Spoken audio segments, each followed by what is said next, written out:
कल्पना कीजिए कि किसी बहुत ही गंभीर अंदरूनी बीमारी का इलाज बस एक बैंडेड लगाकर किया जा रहा हो। मतलब इंसान बाहर से देखता है, उसे लगता है घाव ढका हुआ है और वो सोचता है कि चलिए सब कुछ बिल्कुल ठीक हो गया। हाँ, लेकिन अंदर ही अंदर वो इन्फेक्शन लगातार फैल रहा होता है। बिल्कुल, और जब तक असलियत पता चलती है ना, तब तक बहुत देर हो चुकी होती है। देखिए, ये एक बहुत ही सटीक तस्वीर है उस भ्रम की जिसमें आज का हमारा समाज जी रहा है। मतलब बाहर से आप देखिए तो सब कुछ एकदम सुरक्षित और चमकदार दिखता है। बड़ी बड़ी इमारतें हैं, सफल करियर हैं, है ना? हाँ, लेकिन भीतर ही भीतर एक गहरा संकट और एक अजीब सी बेचैनी पनप रही होती है। हम लोग सतह को देखने के इतने आदी हो गए हैं कि जड़ तक जाने की तकलीफ कोई उठाना ही नहीं चाहता। सही बात है, और यही तो सबसे बड़ा धोखा है। जब समाज में बड़े बदलाव या इंसान के सुधार की बात होती है तो अक्सर बस वो बैंडेड ही लगाया जा रहा होता है। तो चलिए इसे थोड़ा खोलकर समझते हैं। आज की हमारी इस गहरी चर्चा का आधार प्लीज सिट डाउन का एक बेहद खास साक्षात्कार है, जिसमें जाने माने आध्यात्मिक शिक्षक आचार्य प्रशांत के विचारों पर विस्तार से बात की गई है। हाँ, और ये चर्चा बहुत ही दिलचस्प है।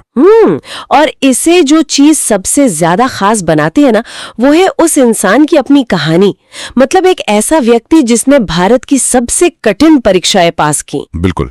पहले आईआईटी दिल्ली से पढ़ाई की, फिर आईआईएम अहमदाबाद में टॉप किया और उसके बाद सिविल सेवा यानी आईएएस की परीक्षा भी 184वीं रैंक के साथ पास कर ली। और यहीं पर मतलब यही वो बिंदु है जहां से पूरी कहानी एक नया मोड़ लेती है। एकदम सही कहा आपने। सफलता के वो सारे बड़े टिक मार्क जो आज के किसी भी युवा का सपना होते हैं, जिन्हें पाकर कोई भी इंसान समाज के एकदम शिखर पर बैठ सकता है। हाँ। उन सब को हासिल करने के बाद उस व्यक्ति ने सब कुछ छोड़ दिया और अध्यात्म का रास्ता चुन लिया। मैं सोचती हूँ कि ये कोई आम बात तो है नहीं। बिल्कुल नहीं। ये सोचने पर मजबूर करता है कि आखिर उस सफलता के शिखर पर ऐसा क्या था या क्या नहीं था जिसने उन्हें ये सब छोड़ने पर मजबूर कर दिया। देखिए, और यही आज की इस चर्चा का हमारा मुख्य मिशन है। हमारा उद्देश्य केवल किसी एक व्यक्ति की कहानी या बायोग्राफी जानना नहीं है। हम उस बहुत जरूरी सवाल की गहराई में उतरना चाहते हैं कि बाहरी सफलता, मतलब चाहे वो कितनी भी बड़ी नौकरी हो, रुतबा हो या बहुत सारा पैसा हो, वो इंसान के भीतर की उस गहरी बेचैनी को कभी खत्म क्यों नहीं कर पाती। सही बात है। आज का हमारा मिशन उस दर्शन को डिकोड करना है जो लोक धर्म यानी वो धर्म जो हम रोजमर्रा के जीवन में देखते हैं और जो वास्तविक अध्यात्म है, उसके बीच के फर्क को समझाता है। तो इस सफर की शुरुआत होती है 80 और 90 के दशक के उत्तर प्रदेश से। उस समय की स्थिति को समझना बहुत जरूरी है। बिल्कुल। एक तरफ एक युवा मन दुनिया भर के महान ऐतिहासिक नायकों, क्रांतियों और विचारकों की जीवनियां पढ़ रहा था। अच्छा। और दूसरी तरफ जब वो अपने कार की खिड़की से बाहर झांकता था तो उसे अपने आसपास भयानक गरीबी, कुपोषण, गंदगी और रूढ़िवाद दिखाई देता था। हाँ, किताबों की महान आदर्श दुनिया और असल जिंदगी की जो कड़वी सच्चाई थी, उसके बीच का विरोधाभास। बिल्कुल, और उसी विरोधाभास ने वो बेचैनी पैदा की।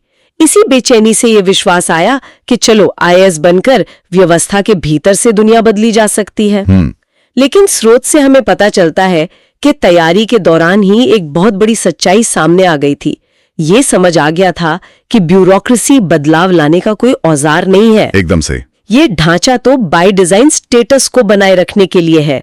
मतलब व्यवस्था को बस जस का तस बनाए रखने के लिए ही रचा गया है। और ये एक बहुत ही कड़वी सच्चाई है जिसे स्वीकार करना आसान नहीं होता। देखिए, जब कोई व्यक्ति प्रशासन का हिस्सा बनता है ना, तो उसे लगता है कि वो नीतियां बनाएगा, समाज को नई दिशा देगा। हाँ, वो हीरो वाली फीलिंग आती है। बिल्कुल। लेकिन असलियत में वो ढांचा काम ही इस तरह से करता है कि कोई भी मौलिक बदलाव ना आ सके। वो बस जो पुरानी चल रही चीजें हैं उन्हें थोड़ा बहुत मेंटेन करने का काम करता है।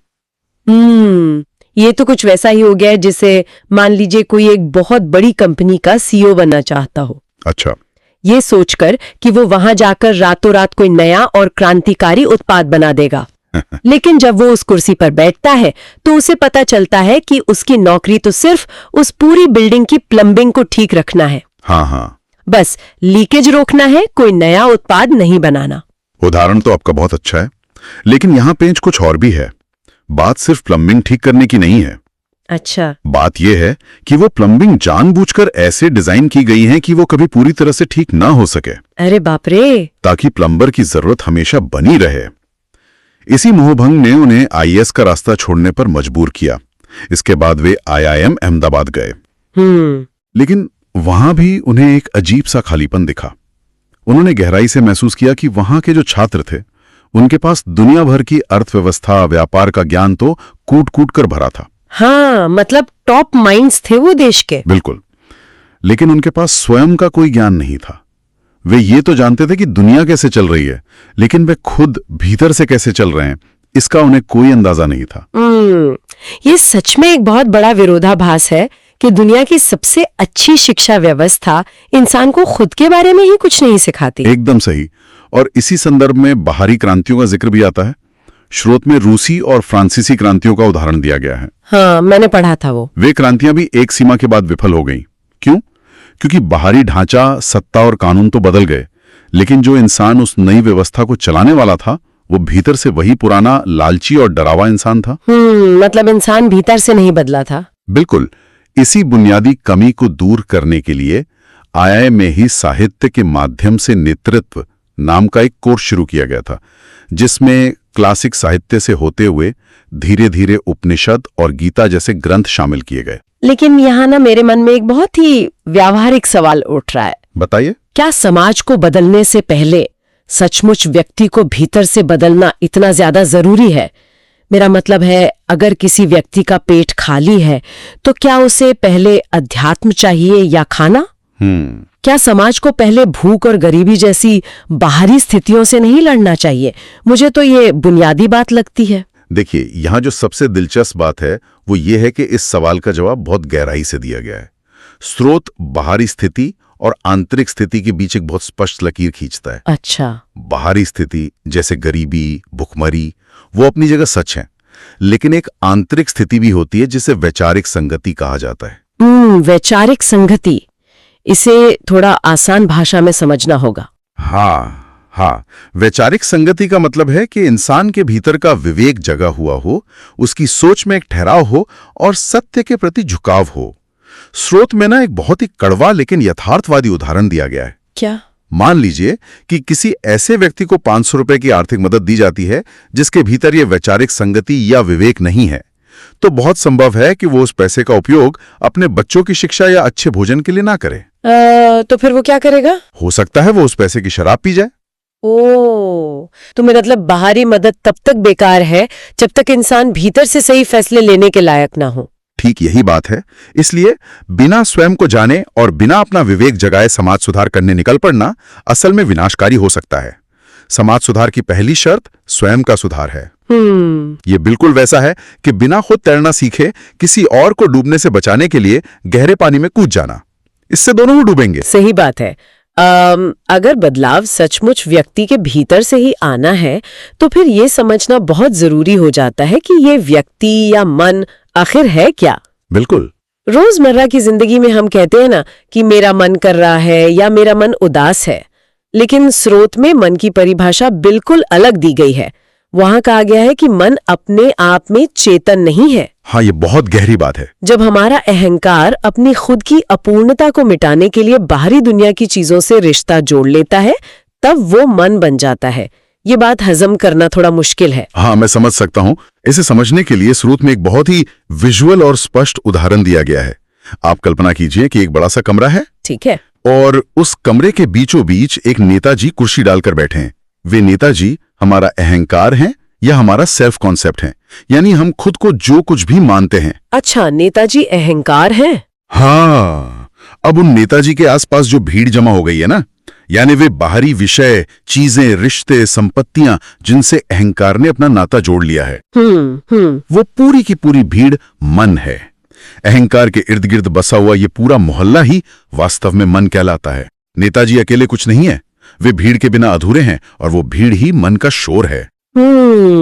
तो इसका सीधा सा मतलब ये हुआ कि हमारे भीतर असल में हमारा अपना कुछ है ही नहीं, सब कुछ बाहर से ली गई चीजों की बस एक भीड़ है। एकदम सही पकड़ा आपने। लेकिन अगर भीतर कुछ अपना है ही नहीं, सिर्फ बाहरी प्रभाव है, तो फिर इंसान जो अपनी जिंदगी के इतने बड़े बड़े फैसले लेता है, मतलब मुझे कौन सी नौकरी करनी है, किससे शादी करनी है, हाँ, क्या वे सच में उसके अपने फैसले होते भी हैं? देखिए, यही तो वो सबसे बड़ा भ्रम है जिसे तोड़ना सबसे ज्यादा जरूरी है। अक्सर जिसे हम स्वतंत्र इच्छा या फ्री विल मान लेते हैं, वो वास्तव में समाज, माता पिता और विशेषकर एक खास मिडिल क्लास पृष्ठभूमि द्वारा दिमाग में बहुत ही सफाई से डाल दी गई प्रोग्रामिंग होती है। अच्छा। बिल्कुल।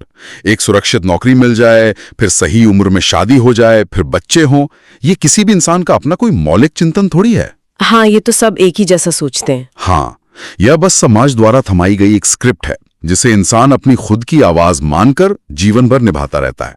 हमारी इच्छाएं वास्तव में हमारी हैं ही नहीं, वे उधार ली गई हैं। ये तो बहुत ही चौंकाने वाला और थोड़ा डरावना भी है ना? और अगर ये मैं या ये नेताजी वाला जो अहंकार है वो सिर्फ एक भ्रम है, बाहरी प्रभावों का एक जमावड़ा भर है, तो फिर इंसान के मरने के बाद आखिर पुनर्जन्म होता किसका है?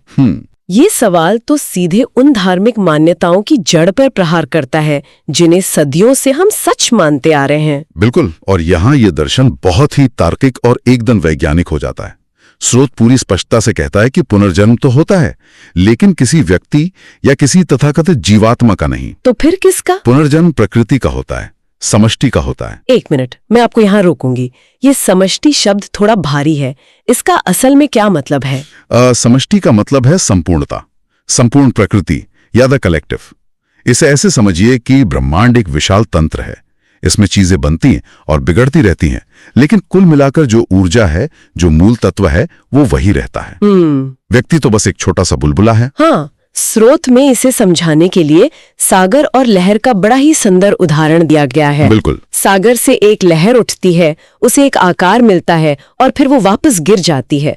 जो पानी की बूंदें थीं, वे वापस उसी विशाल सागर में मिल जाती हैं। हाँ। फिर कुछ समय बाद एक नई लहर उठती है, लेकिन वो पहले वाली पुरानी लहर वापस लौटकर कभी नहीं आती। एकदम सही। या जैसे किसी पेड़ से जब कोई पत्ता टूटकर गिर जाता है तो वो खाद बन जाता है, प्रकृति में मिल जाता है, लेकिन वो वापस जाकर पेड़ की उसी डाली पर फिर से तो नहीं जुड़ता ना। हाँ, वो तो असंभव है। बस यही बात है।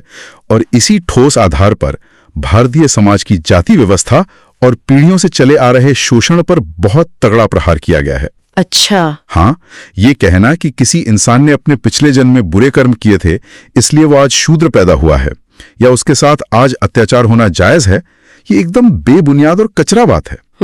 जब कोई जीवात्मा या कोई मैं था ही नहीं जो एक शरीर से दूसरे शरीर में सफर कर रहा हो, तो ये सारा कर्मकांड और डर किस बात का? तो इस सब का असल में मतलब क्या है?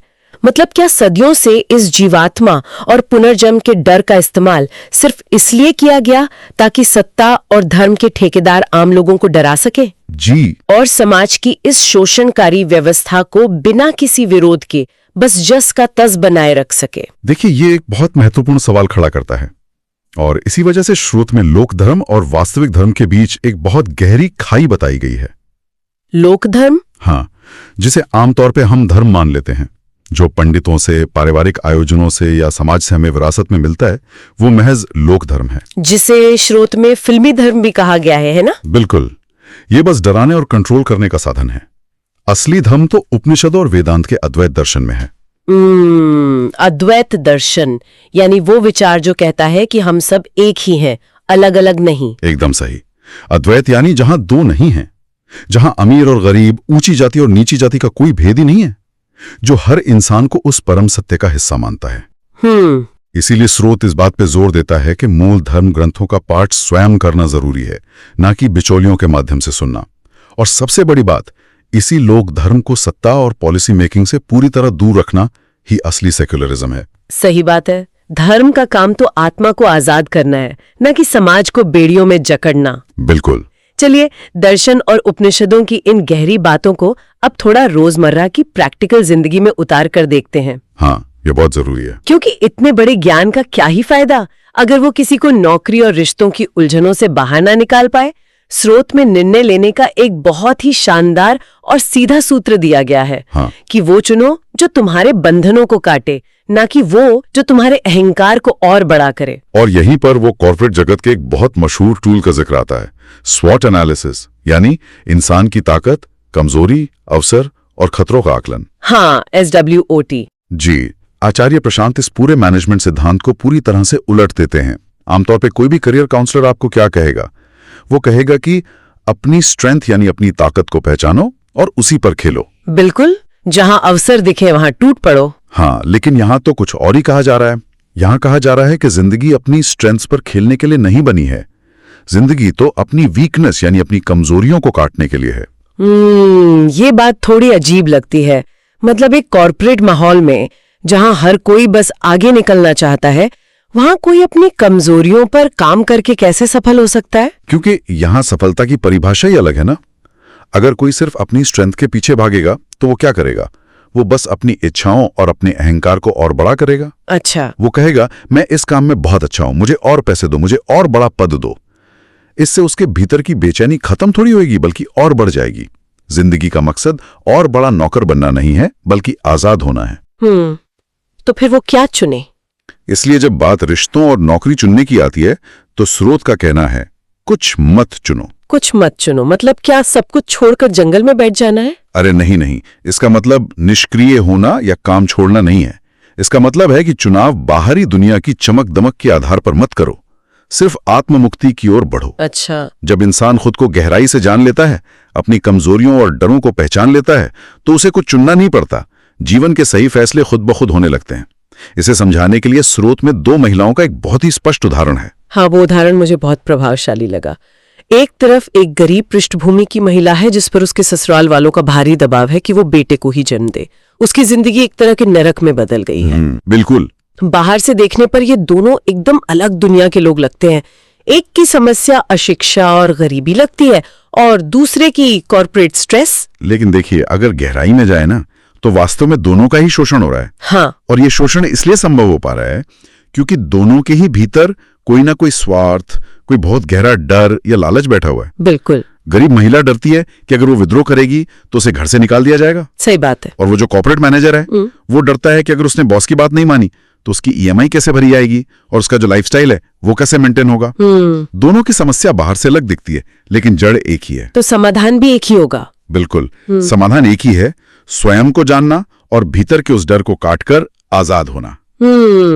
ये तो वैसा ही हो गया ना जैसे कोई भयानक दर्द की गोली खा के ये सोच ले कि उसकी बीमारी ठीक हो गई, जबकि असल में उसे एक बड़ी सर्जरी की जरूरत हो। एकदम सही उदाहरण दिया आपने। दर्द की गोली सिर्फ कुछ घंटों के लिए आपको सुन कर सकती है, बीमारी नहीं काट सकती। हाँ, और ये बात मानसिक स्वास्थ्य के मुद्दे से सीधे तौर पर जुड़ती है।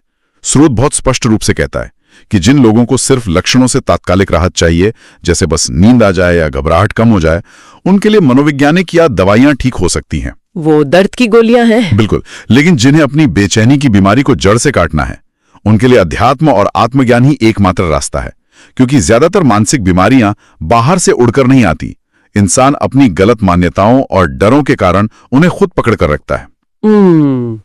इस पूरी चर्चा के बाद मुझे लगता है कि जब एक व्यक्ति भीतर से बदलने लगता है तो स्वाभाविक है कि बात समाज, राष्ट्र और उस भाषा तक भी पहुंचेगी जो इस ज्ञान को आगे फैलाती है। हाँ, बिल्कुल। ये बात बहुत सोचने लायक है कि एक व्यक्ति जिसने IIT और IIM जैसे संस्थानों से पढ़ाई की हो, जहां सारा कामकाज अंग्रेजी में होता है, वो अपनी सबसे गहरी बात कहने के लिए हिंदी भाषा का चुनाव करता है। देखिए, और इसके पीछे कोई क्षेत्रीय अहंकार नहीं है, बल्कि इसके पीछे का कारण बहुत ही करुणा से भरा हुआ है। अच्छा। स्रोत बताता है कि दुनिया के सबसे शोषित, सबसे गरीब और लाचार लोग भारत की हिंदी पट्टी यानी यूपी, बिहार और उसके आसपास के क्षेत्रों में बसते हैं। हाँ, आबादी भी बहुत बड़ी है वहाँ की। लगभग 100 करोड़ लोगों की आबादी है। अगर किसी बीमार को दवा देनी है तो वो दवा उसी की भाषा में देनी होगी जिसे वो समझता हो। सही बात है। अंग्रेजी बोलने वालों के पास भले ही पैसा ज्यादा हो, वे महंगी किताबें खरीद सकते हो, लेकिन इस आत्मज्ञान की सबसे ज्यादा जरूरत तो उस गरीब और शोषित हिंदी भाषी इंसान को ही है ना। और जब बात राष्ट्रवाद की आती है तो वहां भी इसी तरह की स्पष्टता देखने को मिलती है। आजकल जिसे राष्ट्रवाद कहा जाता है यानी लोक राष्ट्रवाद, वो अक्सर इस बात पर टिका होता है कि इंसान परायों से कितनी नफरत करता है। हाँ, चाहे वो दूसरे देश के लोग हों या दूसरे धर्म के हों। बिल्कुल, नफरत ही जैसे इस राष्ट्रवाद का ईंधन बन गई है। जबकि स्रोत स्पष्ट करता है कि असली भारतीय मूल्य जो वेदांत से आते हैं, वे पूरी दुनिया को एक मानते हैं। वे नफरत नहीं बल्कि करुणा सिखाते हैं। अद्वैत का मतलब ही है कि दूसरा कोई है ही नहीं, सब अपने ही रूप हैं।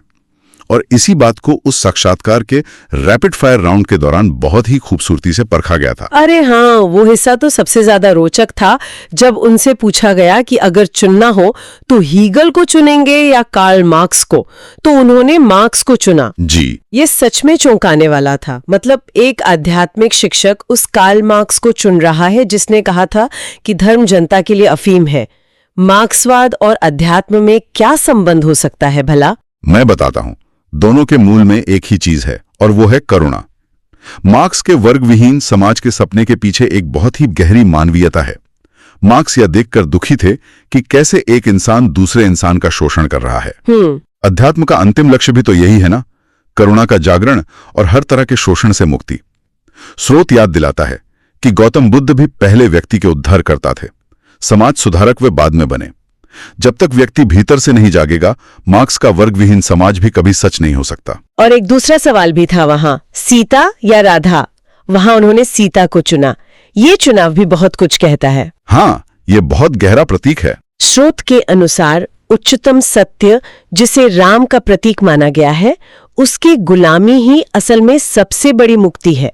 यहाँ राम किसी राजा का नाम नहीं, बल्कि वेदांत के परम सत्य का प्रतीक है। बिल्कुल।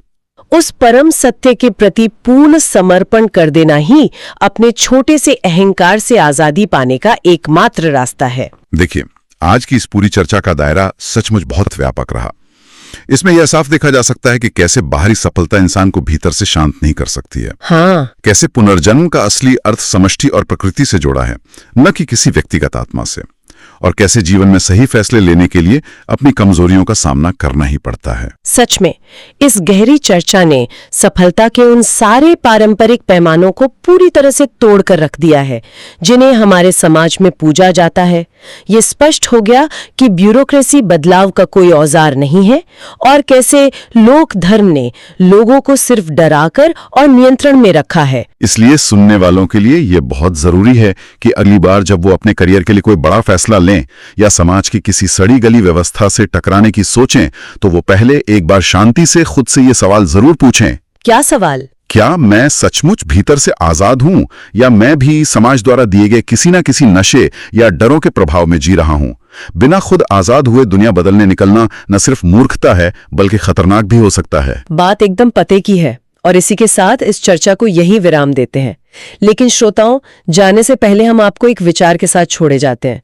जरा इस बात पर गहराई से गौर कीजिएगा।